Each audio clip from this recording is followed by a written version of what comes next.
Hello friends, welcome to our YouTube channel. In this video I'm going to show you how you can remove app drawer feature in your Infinix smartphone. If you have enabled that, how you can remove. Before watching this video, if you have not subscribed to our YouTube channel, then subscribe to it and like our video. So let's start friends. First you have to long press your home screen, then go to settings. Here are others and gestures. Click on gesture and here it is swipe up with two fingers. You have to click on and click on none, and friends you can see, just tap it, go to settings, go to this and click on none,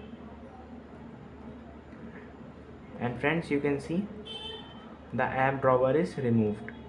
I hope you like this video. If you like this video, then subscribe to our YouTube channel for more helpful tips and tricks videos. Thanks for watching.